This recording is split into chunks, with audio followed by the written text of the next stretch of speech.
want to go back to war. Because when you're a real soldier, you don't run.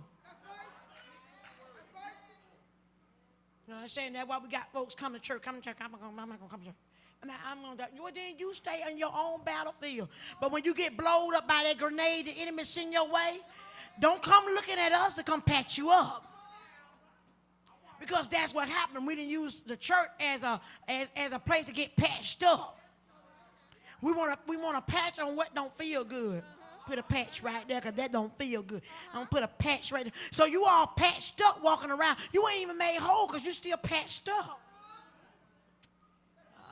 I'm going to get out of there because I know somebody here felt like they were called. So I said that I messed them up.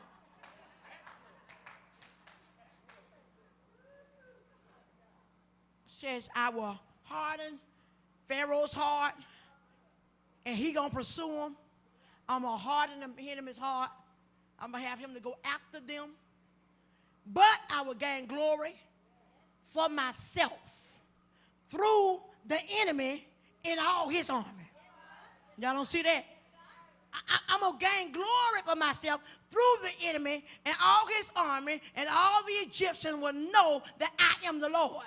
So in other words, when the devil get through messing with your life and God get the glory off of it, everybody gonna know in your family that there is a God. When they look at you and know what you went through, they gonna say there must be a God. There must be a God somewhere. God, the Holy Ghost just brought it to my remembrance when it used to be a song that said, up above my head, I hear music in the air. Watch this, watch this. Go to the next one. Go up. Watch this. Go back down. Go down, I'm sorry. Go down, go down, go down, go down. Go down before that. Before all of that you just gave me. All right, go down. Keep going, keep going, keep going, keep going. Where we at? Oh, I'm in Exodus, that's why. Isaiah, I'm sorry, 27, in Isaiah 27, it says, we will sing song up above my head. I hear music in the air. See, what he's saying is, this is not a sound from a praise team. This is a heavenly sound. See, rehearsal don't happen for this kind of singing. Y'all ain't saying nothing up above my head. Because watch this, there's a war that is going on in heaven because of you.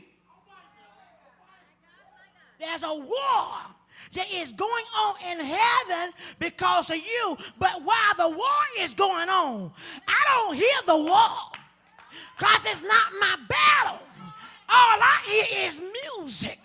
Y'all ain't saying nothing. Every time God hit that joker, y'all ain't talking to me in here. I keep hearing, oh God, Holy Ghost, thank you. He reminded me of what Satan's body was like when he was Lucifer. It said that his body made music. He could walk and music will come from his body. So while they're in the battle up in the heavenly realm, every time God hit that joker, somebody said, I hear music in the air.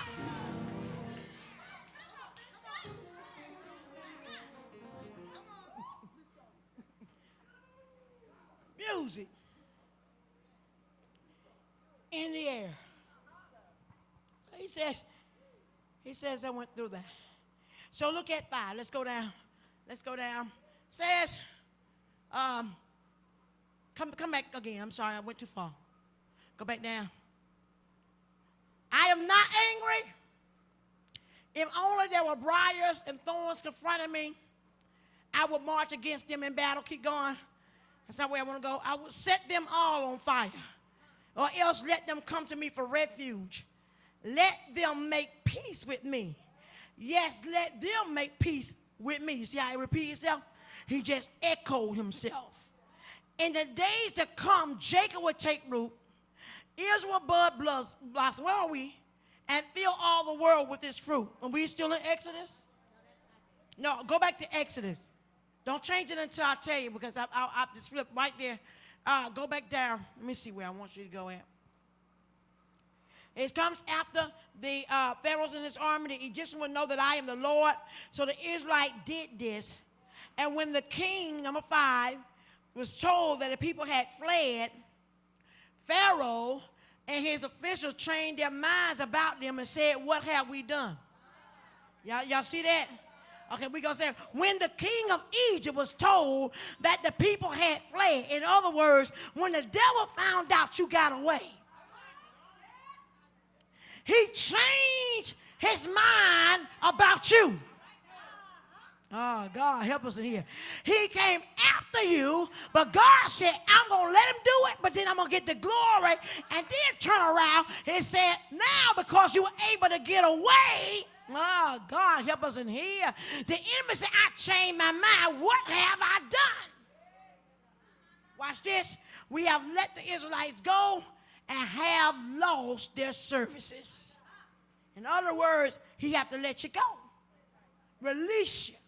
Go ahead. So he had his chariot made ready and took his army. So here we go. Here we go. You know the enemy, one thing about it, you get out of one thing, he's still coming. He ain't going to let you go that easy.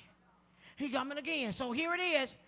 All the chariots of Egypt with the officers over all of them, the Lord hardened, keep going up, the heart of Pharaoh, king of Egypt, so that he pursued the Israelites who were marching out boldly.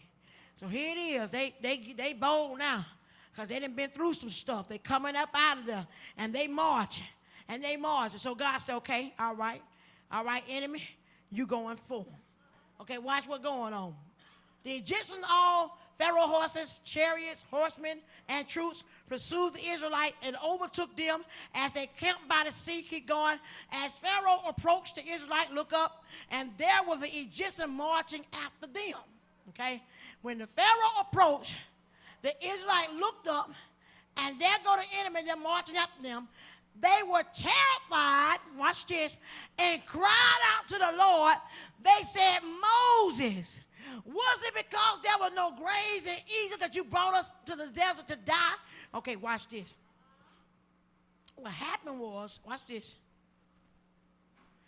They weren't ready for what God was getting ready to put on them. They thought they was. They marching boldly. You know how we do. We come in here and we start singing boldly. You know, hallelujah, salvation and glory, honor. You know, some of y'all get it good. And your face get ready. Oh, God, yeah. And God is mighty. You rocking. And the Lord God is omnipotent. And the Lord, he is wonderful. Sing on, Ministries. Hallelujah. And so what happened is you got into the mode of church.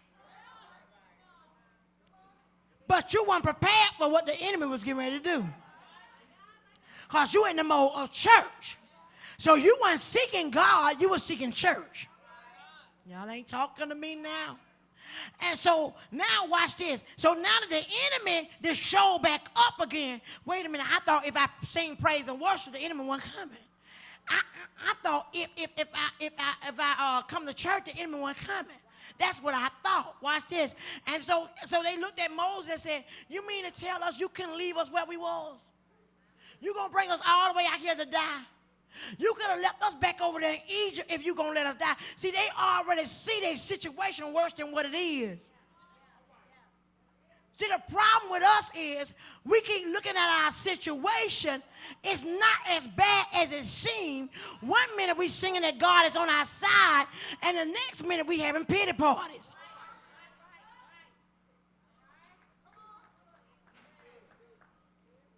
And so now, why you didn't just leave it where we was? We could have stayed over there. We could have died and everything. We could have at least been in our own hometown, and we could have died. And I mean, and who is looking to die? Watch this. Didn't we say to you in Egypt, leave us alone? Didn't we tell you we ain't worth saving? Just leave us alone. Let us just get on out here. He said it would have been better for us to serve the Egyptians than to die in the desert. In other words, I'd rather do what the enemy want me to do than to have to fight the battle.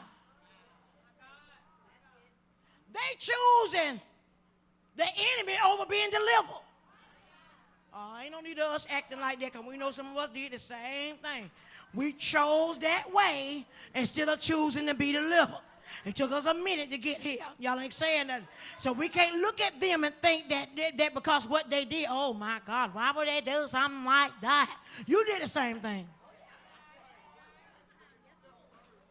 At a point in time in your life, you chose to do what you wanted to do and serve that old devil than to serve your God. Go up. Watch this.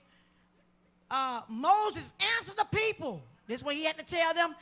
Do not be afraid. Stand firm. Stand still.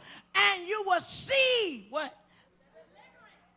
If you stand still, you're going to see the deliverance. If you stand still, you're going to see the salvation. Oh, God saying all you got to do is stand still. Why you up here whining and complaining about you should have did this and you should have did that? All you got to do is wait on it. God got you. Says that you see the deliverance of the people. Watch this. Stand firm and you will see the deliverance. The Lord will bring you when? Okay, so if I focus on the deliverance, I ain't got to wait for a year to come out of it. The reason why you're going through hell all year is because you're looking at hell. You haven't looked at coming out. You want to look at while you're in there. So if you can't see yourself coming out of it, then you won't come out. Y'all ain't saying that. That's why the only thing they could see is themselves being in it. They couldn't see themselves being delivered. They only could see themselves about where they were. And God said, I need you to understand it's bigger than this. Don't look at where you're at. Look at where you're going. Because if you can see it, I can bring you to it. Y'all ain't saying nothing now. If you can see your way out, I can bring you out. If you can see yourself coming through it, I can bring you through it. Watch this. The only problem is you keep limiting yourself and limiting what God can do in your life. You crying, I'm just tired of going through. Well, do something about it. I'm just sick of this. Every time I turn around. If it's every time you turn around, change your mentality. That the next time you make a full circle, you don't see what you seen when you started at the circle. Y'all ain't saying nothing. When you turn around the next time, you can only see greatness coming from you. Y'all ain't talking. You can only see things happening for you that are greater than what you experienced a year ago. And he said, watch this, you will see the deliverance of the Lord not next year, but today. Because at the point you can see it is at the point you already delivered. Y'all can't hear that. If you can see it, you already delivered. You ain't waiting on deliverance, I'm already delivered. The only thing is God is trying to get you to it through time because we only understand time. But see, you were delivered yesterday. Your breakthrough came yesterday. But you can see your breakthrough. So that means you have to stay in it until you can see it. And then God said, well, okay, well, since you can't see it, what I'm going to do is I'm going to place your feet in Kingdom Faith Outreach Ministries, and then I'm going to have Bishop Haynes to speak over you, give your word, and if you can see it even then, I can bring you up out of it.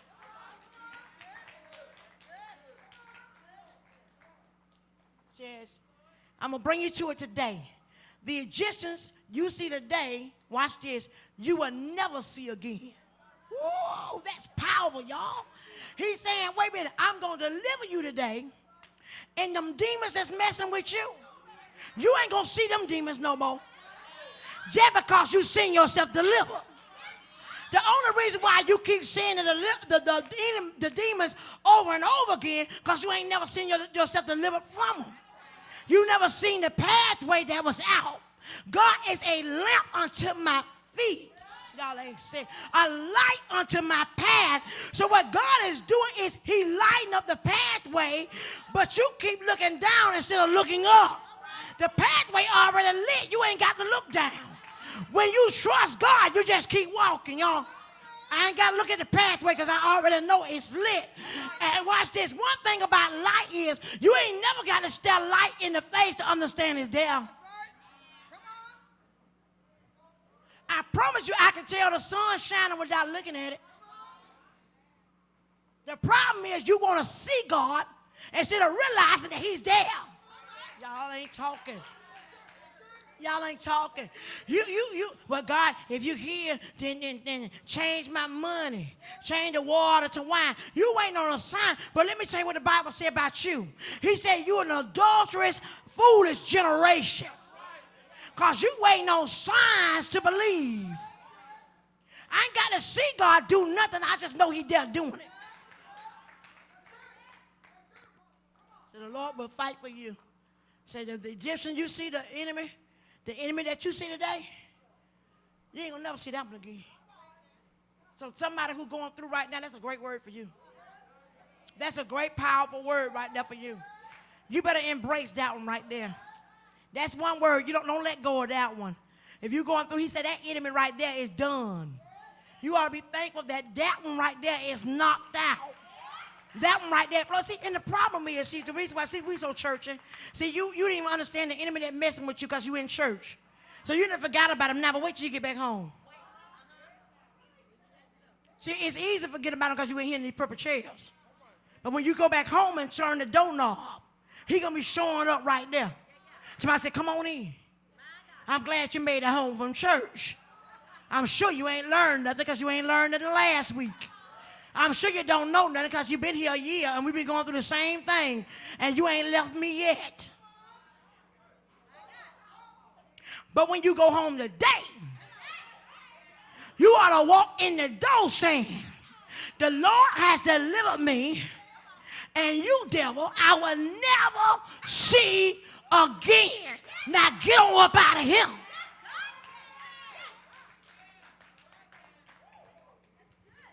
You might have walked in, but you're going to limp out.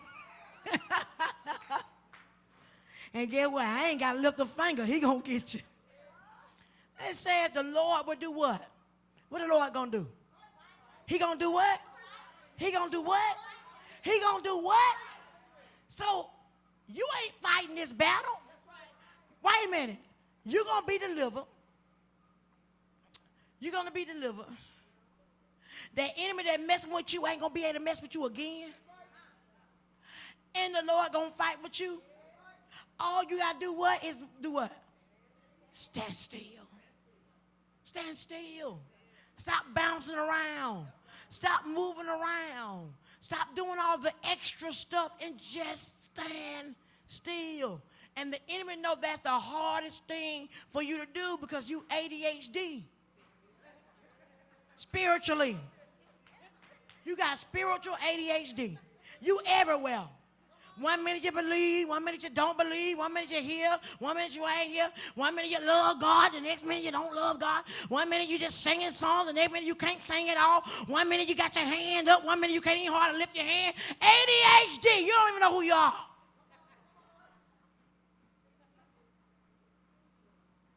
You're just running around. And God said, just stand still, believe me. Trust what I said. I got you. You ain't even got to fight. This ain't going to even be hard for you. In fact, you ain't even got to sweat. Except for in here because it's hot. It says the Lord will fight for you. You need only to be still. Then, watch this. Okay, so now, he said, all you got to do is stand still. All right, check Moses out. Then the Lord said to Moses, watch this. Now, why are you crying out to me? Y'all see that? Why are you crying out to me? Tell them folks to move on. You know, that Bishop, pray for me. God said, why are you crying out to me, Bishop? Why are you crying out to me? Bishop, please pray for me because I'm going through something and I don't know what it is. No. God said he got you. We ain't got time to pray. All we got to do is believe. See, the problem is you want to keep praying, and God has already done it. So you praying for something that's already been done. You can keep that one. You can keep that one. That's already done. You ain't got to pray. Everything, I'm just so religious that you no earthly good. Yeah? Oh, let's join hands and pray because I don't know what to do. I'm so tired, child. I'm so tired.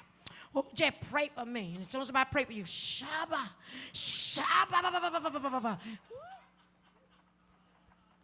And then you go back home and be about to pass out. You go back home and be passing. He said, why you crying out for me on back? Tell them folks to move on. I learned a long time ago to just stop. Because people will drain you praying for them. They'll never, ever cry to God for themselves. They always feel like they're unworthy and always got to call on you. And you got everything else going on. You believe in everything. And I'm sitting here, I got to hold your hand and walk you through it. And folks will get mad with you. You don't pray for them.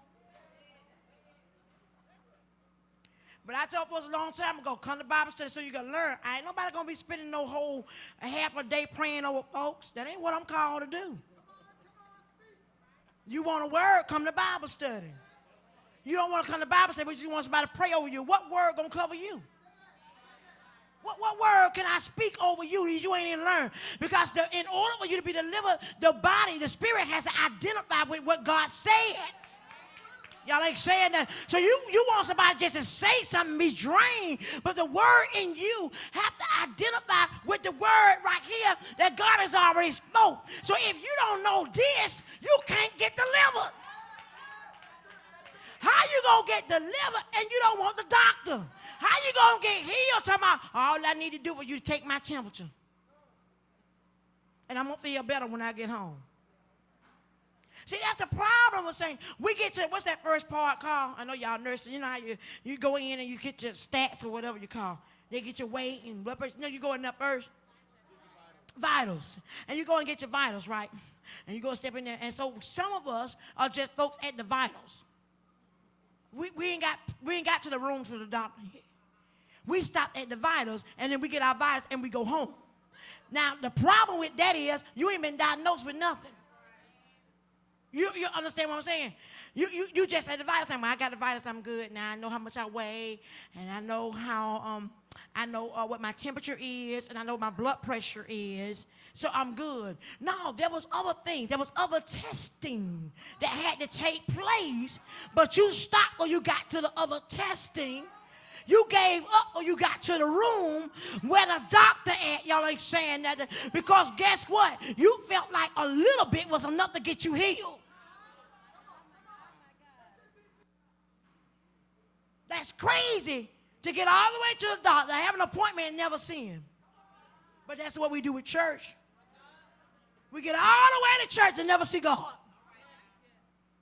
All the way to church, just take my vital sign because I just want to jump. Take my vital sign because I just want to shout. Take my vital sign, I just want to run. That's me. I just want to have a good time, just a good time and going back home. But you never seen the doctor. You never seen the one who can make you whole. You never seen the one that can deliver you for real. You never seen him.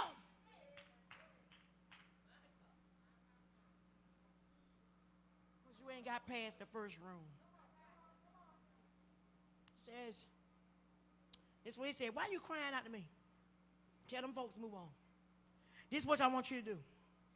I want you to raise your staff and stretch out your hand over the sea to divide the water. Watch this.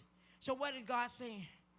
God said, I gave you the ability to be able to win this battle. What you crying for? Tell them folks to move on and stretch your hands out. Because when you stretch your hands out, something got to move. All right. So what are you saying, Bishop? I'm saying stop coming to church and not wanting to worship God. Because what you got is right here extended. God said if you ever can get to the place where you can stretch your hands out, Father, I stretch my hands to thee. Stretch your hands out, Moses. Says, if you do that, your hand over the sea to divide the water so that the Israelite can go through the sea on dry ground. Watch this. God, I thank you. Revelation right here. If you could just stretch your hands out. When you stretch your hand, it's not just for you. But it's for everybody that's connected to you to be able to cross over. Y'all ain't talking to me here. Y'all ain't talking to me here. You got family members that need to cross over. You got mamas that need to cross over. You got daddies that need to cross over. You got brothers and sisters that need to cross over. You got somebody you know that need to cross over. And guess what? They depended on you. Stretch your hands out, Moses.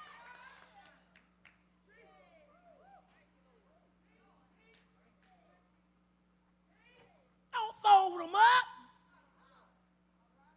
Don't sit there with them in your lap. You before my presence. Stick them out.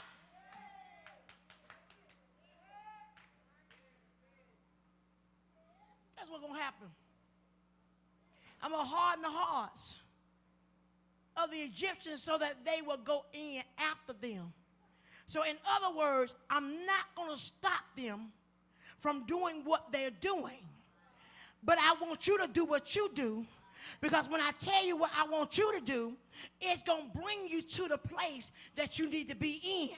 But I got to train you first, because if I allow the enemy to go away too quick, you won't learn nothing. So I got to keep letting them chase you. I got to keep letting them come after you, because you ain't learned the first time. So I'm going to keep letting them come so you'll understand who you are and understand I already got your back. Now he says, I'm gonna send them after you. Why? Here we go again, God. Because I'm going to gain glory through the enemy and all of his army. That's why. And he says, through his chariots and his horsemen, the Egyptians would know that I am the Lord when I gain glory through Pharaoh. Wait a minute. He said the Egyptians gonna know. In other words, your enemies gonna know.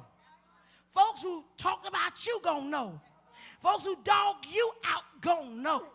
People who don't like you, they gonna know. The first thing they gonna know, what they gonna know? They gonna know that I'm with you. Says I gain glory. And then the angel of God, who had been traveling, watch this, in front of Israel's army, he led them this far. He withdrew and went behind them. What you saying, Bishop? I'm saying at first you were being led. But now God's trying to tell you, I got your back. So if I don't get behind you, you're going to always think that I need a handout. Y'all ain't saying that. But if I stay in front of you, you're going to always be, God said, no, I'm going to push you to where you need to be. Y'all ain't saying nothing. So what is God doing? Through all of your adversities, through all of your issues, through all of your pain, God is using that as a force to push you to the next level of where you need to be. Because some of y'all ain't praying good. Some of y'all ain't on your knees enough. Some of y'all ain't talking enough. So he said, I can't just stay in front of you, because as long as I'm in front of you, you're all right. But what I'm going to do is I'm going to get behind you and push you to where you need to be in me. Come behind them. I'm almost done because I'm out of time. All right, come behind them. Throughout the night, the cloud brought darkness to the one side.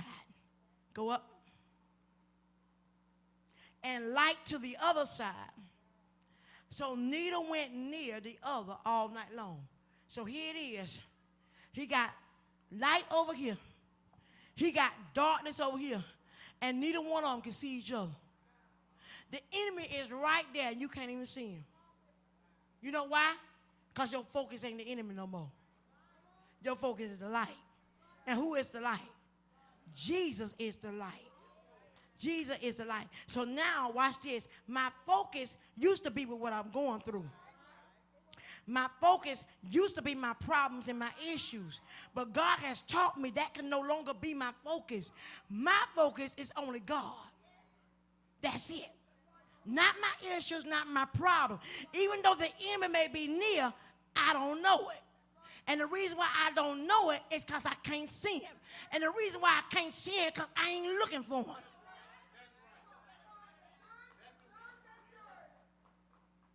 But I'm looking for God.